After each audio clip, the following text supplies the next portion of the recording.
Hello my friends, my name is Tobel and welcome to the early access release of Democracy 4. If you've never heard of this before, Democracy is a series by Positech Games that allows you to take the helm of your very own country as a prime minister, president, dictator for life, and lead your country to glory or to certain doom. We're going to start things off by bringing up a new game, and my goal for this video is to tell you everything you need to know to get started playing Democracy 4. So the game is in early access, so we only have a few countries to work with so far right out of the gate. We have the US, the United Kingdom, Germany, France, and Canada, and you can see that it looks like Australia, Italy, and Spain are all currently under development, so those might be the next countries that will be released. So let's go ahead and start things off with everyone's favorite socially charged country, the United States of America. Why not? Because everything is a complete insane crap show over here in the US right now. So we have some settings here that we can tweak at the start of our game. You can change your party's name along with your opposition parties. If you want to have a three-party system as opposed to a two-party system, you can check this box right here. And if you want to have every single person required to vote or they don't get any cookies, you can check the compulsory voting box. We also have a couple of sliders that will impact our gameplay. So the overall difficulty, we have the innate levels of socialism and liberalism. So this is basically how much you want your society, your country to lean towards these ideals. So you can customize if you want to make a socialist paradise from completely nothing, for example, you might want to turn this all the way down to 0 to see if that is even possible. We also have your starting debt.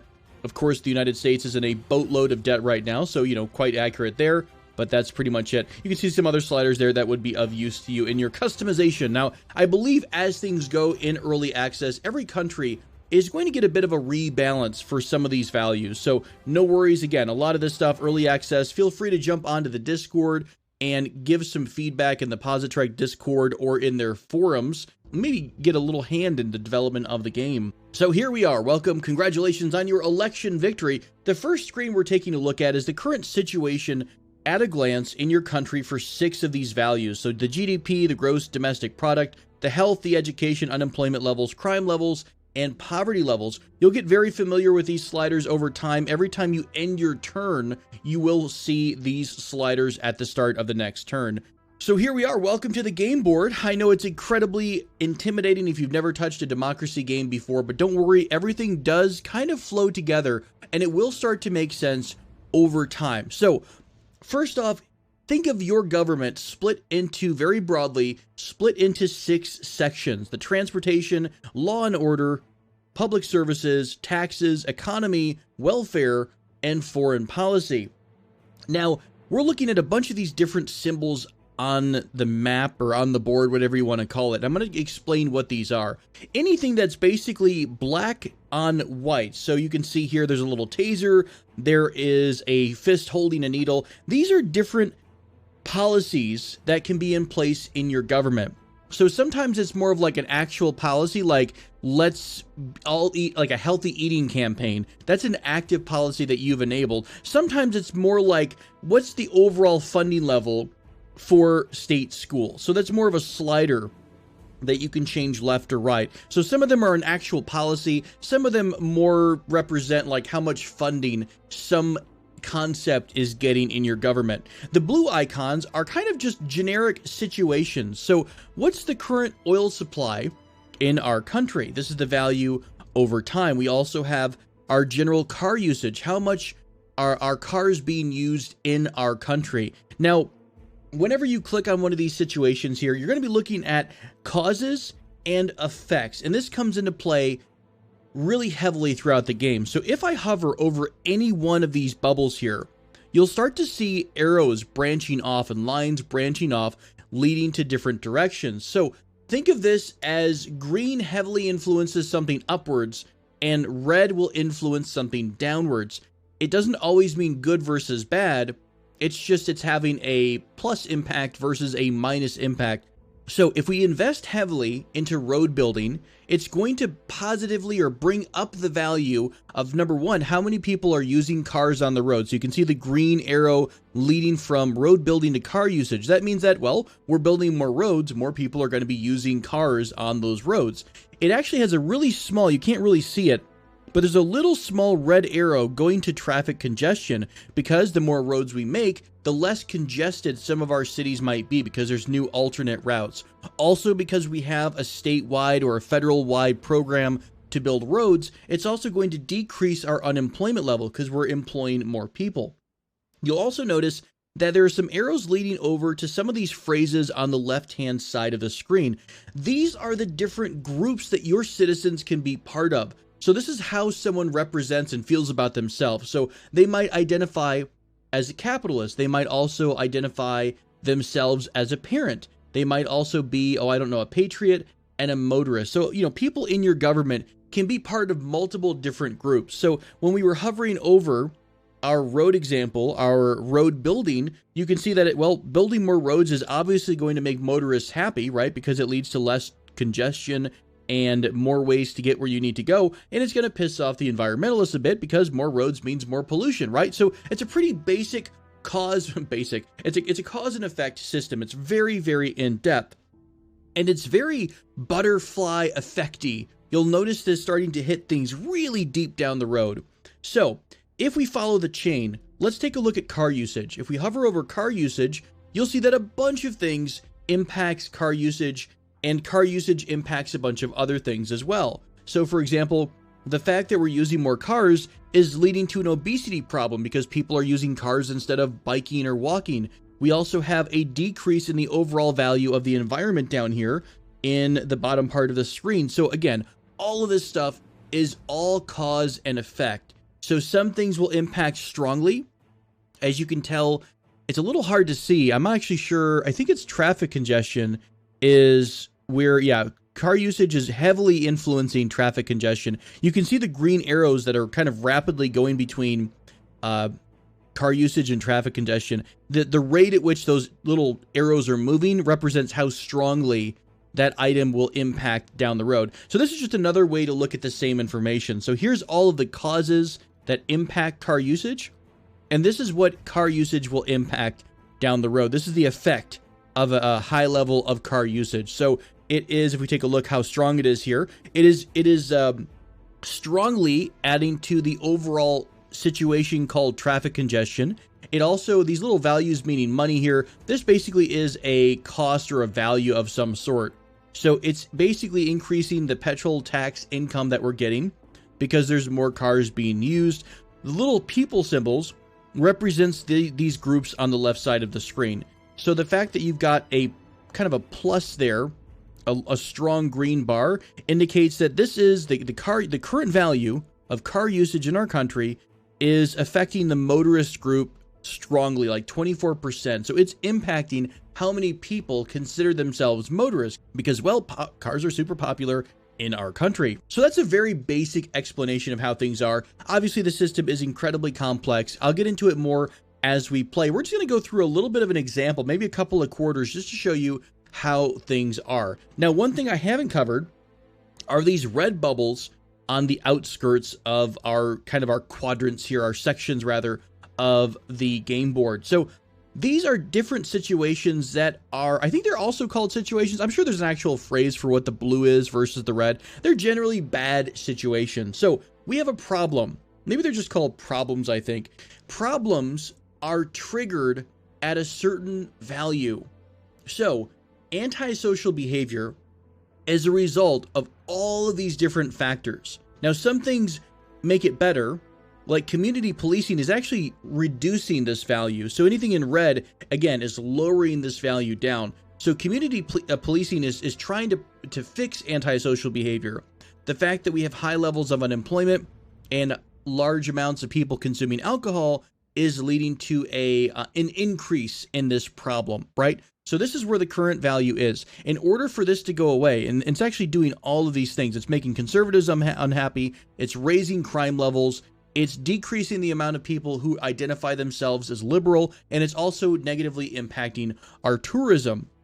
And in order to completely remove this problem, we have to get its value below the stop trigger down here. So we already see that community policing is actually having a pretty good effect on trying to fix this problem. If we click on community policing, we're looking at the policy itself. Now, I clicked on that from the antisocial behavior problem here, but we actually can just look at it from the board over here. I think this is community policing. Oh, somewhere over here is community policing. So I can get to it right here as well. So here's our policy. Here's our policy on community policing. You can see that it is making liberals happy. It's reducing crime, violent crime, and easing racial tensions. It's affecting the amount of people who identify as liberal a little bit.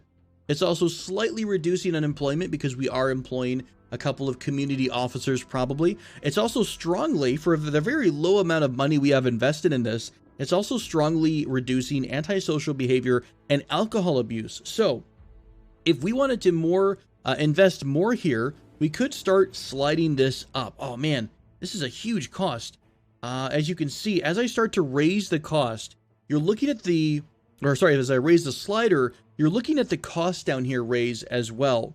So if I wanted to raise this to the max, if I want to invest crazily in community policing, it would cost me $5.96 billion every quarter, every year. But look at the change that it would make. It would very strongly impact antisocial behavior and alcohol abuse from 13% all the way down to -32. So this would be a very huge step for us. And at the end of the day, honestly, we're already $24 trillion in debt. And the deficit of this current budget is 145 in the negative. You can see that kind of faded out there in the distance. So you know what? Screw it. Why not? Let's just give it a shot. Now, generally speaking, whenever you change a policy, there's going to be a cost involved, obviously a fiscal cost, but also something called political capital, which is this value in the dead center of your screen. You build up political capital from a couple of different sources. Now, for whatever reason, community policing does not have a cost. So I almost always start the game by cranking up community policing. It's such a powerful tool, reduces crime, it makes people happy. It does cost a wee bit of money, but it is incredibly, incredibly powerful. This will not cost any political capital for us, which is really, really good. So this will start to, over time, take effect and hopefully bring down the antisocial behavior problem that we have in our great country. Also, you will notice there's something basically like inertia for some of these policies in the game. Let's go back to community policing here. So implementation delay. Think of it like if you're going through government and you pass a bill, it's going to take some time for that bill to actually take effect in your country. So right as of this moment, we just signed community policing maximum funding into law. It's going to take a while to get this down to the state level to determine what this really means for our different states or our different countries or regions or whatever. So it's going to take 5 turns for this to completely get to 100%. So these values will slowly adjust as opposed to instantly adjusting. This is really, really important because if you're making changes and you're expecting your country to suddenly immediately adjust, it's not going to happen right away. So always keep an eye out on the implementation delay. Now, this is affected, I believe, by your minister. So their effectiveness level, we'll talk about ministers here in just a bit, but the more skilled and loyal your minister is, the faster some of your implementations will take effect. And just to give you an idea, if we opened up this little bulb symbol here, this is basically new policies, new ideas that we want to put into the world at large. There is a high-speed, no, what am I looking for? Is this high-speed rail? Yes, high-speed rail subsidies. This is basically a policy that we would say, look, we're going to pay companies to start developing awesome, bullet trains like Japan. Look at how long this takes to take effect. 16 quarters. This would be a long time, a super long time to invest in. So if you started this out right away, you wouldn't see the benefits of this until way later in your term in office. So keep that in mind. Really big programs like this can sometimes take a wee bit of time to take effect. Right, there's a lot of stuff to cover at the beginning of the game. Let's just go through the turn, and I'm going to finish by kind of just poking at some other items here. So we have a antisocial problem, which we're going to hopefully raise the community policing levels in the country. We also have a prison overcrowding because there's a lot of violent crime and general crime in our country. Now, we could look at prisons. We have overcrowding. We have a very poor amount of, I think this is state-run, not private prisons. This is state-run prisons. So if we start investing better in our prisons, we would greatly reduce the prison overcrowding problem. However, again, it's going to cost $7.2 billion in order to do that. Let's just go up one notch. And you can see that now it's indicating that it's going to take 4 political power, if I hover my mouse here and hold it down, 4 political power for us to implement this change. As you go up, you can actually see a little percentage rise here. If I were to go up to these different levels, you'll see that sometimes the political power would cost more the higher you go up. So let's just make a small investment, a casual $2 billion investment in our nation's prison. So it's going to cost 4 political capital. Now, one of the things we campaigned on, my friends, is bringing down the deficit. So we're going to cut the military budget because so much of our money, in fact, if we click on any of these items here, will go over to our overall income and expenditure levels. So as you can see, we are spending a ton of money on the military. So if we click on the military budget, we can go all the way down to about here. If we're wanting to go down any further, it's going to cost over the political power that we have stored. So it's going to cost more political power than we have available right now.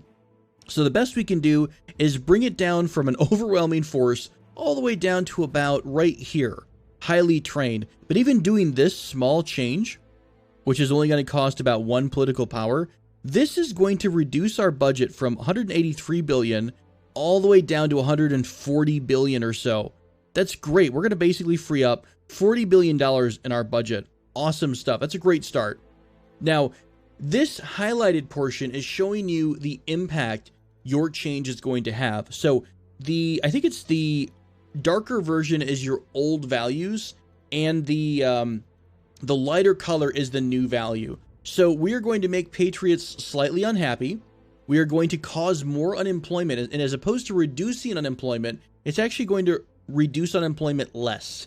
So basically we're bringing unemployment back up because we're not employing as many state employees. As you can see, we don't have as many members in the state employee group.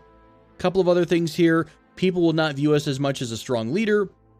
Liberals are going to be, I think, a little bit grumpier. Are liberals grumpy? Technology is going to get reduced as well because we were putting a lot of money into, high-tech missiles and weapons and vehicles and stuff like that. But you know what? We have to run the government. We have to be able to afford to run the government. So we're going to go ahead and spend 11 political capital. That leaves us with just 1 political capital. Not a whole lot we can do during this turn. But before we go into the next turn, I do want to show you a couple more screens. And a lot of this, as you click through, and especially, of course, if you do the tutorial has great information there. But as you click through these screens, you can pretty much see what most of these screens do.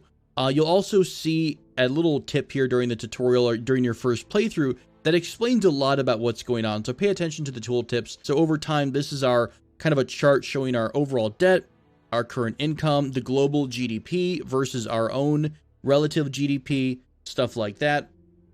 What else do we have? We have icon controls, changes how the icons are balanced inside of your map. Honestly, I find the weighted setting just fine for me. We have a couple of polls. This comes in handy as you're getting closer to re-election. So how many people are interested in voting? We also will see how much money people had at the start of our, basically at the start of our term, and then how much money people have at the current moment. So of course, as we lean more liberal and socialist, we'll make everyone super mega poor because your money is my money, my friend. We also have some polling information. So how happy are these different groups? Now, this is kind of important because you want to make sure if you're getting close to an election season, you kind of want to figure out what is the largest group in my country. And you can do that by sorting by this right here. This sorts by what, I guess, how big, what percentage of people identify as this item. So everyone is everyone, right? So everyone identifies as everyone. Everyone, the overall opinion of us is relatively low, right? It's not super great. Most people in our country identify as a capitalist. So that would be a really important group not to piss off before your first election. So the little highlight here shows you kind of what percentage of people in your country identify as that item. So you can see it's probably about 67% of our population identifies themselves as some sort of capitalist. We also have middle income groups, religious groups, environmentalists, stuff like this. Now, you can directly affect how many people join these groups by different policies. And again, look at the little arrows leading to and from these items here. So, for example, secularity of education. Do we even want to teach any kind of evolution, or do we want to basically say only science, only atheism taught in our school? So if we change this to atheism, I can't even preview it because I don't have the political power, but look at the slider. Look at the membership of the religious group. The more we go atheist on this particular thing, the less people will become religious. So that's one way to drastically change one of your groups in your country. Keep in mind, though, that by changing some of this stuff, you might create problems that you haven't quite prepared for. So if you try to tax the rich like crazy, well, eventually the rich are going to get tired of you and they're going to start going and leaving you for other countries. So you might have a bit of a brain drain problem crop up. What other problems does our lovely country have? We have an asthma, respiratory disease epidemic. So that's affecting our negatively affecting our productivity. Now, that's also affected by not only pollution, but also tobacco usage. So if you're looking at this little problem, one easy way to fix this tobacco usage would be to raise the tobacco tax. So we could crank that tobacco tax up like crazy and highly discourage people from smoking by kicking them right in their wallet. So there's plenty of ways to get at any of these problems. Some of them are long-term. Sometimes the larger you are as a country, the harder it is to have some of these problems brought down. So hospital overcrowding, you invest in your state healthcare service, that's fine. But obesity is kind of a long-term problem that you might run into, especially as your technologically advancing country moves on. What other kind of cool things do we have? We talked about the budget a little bit. As I mentioned, these are different ideas that aren't on the board yet. So if we wanted to raise awareness about alcohol use, we could start up this alcohol awareness campaign. Of course, we don't have any capital right now. Let's go ahead and just end the turn so I can show you what it's like when we finish our turn. Now, this will advance the game by, I believe, a full quarter. So it's 16 turns. Each turn takes 3 months. So I guess if we wanted to start that high-speed rail subsidy, it would be finished right about the time we get back up for election. Here's the quarterly report. And as I said, you're able to take a look at all of your major 6 areas of your country. You can see that crime is already starting to dip down because we actually increased our community policing. So the red indicates that it's pulling down. This is the cause, this is something that's causing this value to go down. So the fact that we're starting to heavily invest in our community policing is bringing crime down. The poverty level is going down a little bit, which is surprising. That might just be because the global GDP, yes, the global GDP is going up a little bit. So the global economy is, not crashing at the moment. So that means that overall people are starting to get paid a little bit more. You also get a couple of achievements here and there, which are fun. So keep in mind all of your nifty little achievos. What else do we see on our screen? So generally, almost every turn, you're going to have some kind of policy question that you're going to have to respond to. And these will normally give you an instant change in opinion with different groups. So for example, if we, we're going to say that children today have too much junk food. No more Monsters, no more energy drinks or chocolate for our children. We're going to regulate their food. That's going to make parents very, very happy. It's going to reduce the obesity situation in our country, but it's going to piss off capitalists a little bit because you're interfering in the national market. So hands off, we don't like you. We also have a potential bad situation, drug addiction, which is starting to climb up. However, it just took a nosedive this last quarter, and probably it's going to go down even more because of community policing. So I don't think this is going to be a problem for long, but this guy will come up and tell you if there is a problem that's about to rear its ugly head relatively soon. We have a budget deficit of $70 billion. So we strongly, and where's my overall debt here? My expenditures did go down a tiny bit, of course, because we are starting to cut into the military budget. So that's exciting as well. And that's pretty much it. The polls, of course, don't look good because we're making a bunch of changes. The cabinet's basically a little bit more involved. I don't know if I'm going to cover it in this video per se, but your people, as horrifying to behold as they are part of different groups. So, for example, Haley Ramos here, is a trade unionist and a patriot. So the more you piss off those groups of people, the less loyal she's going to become.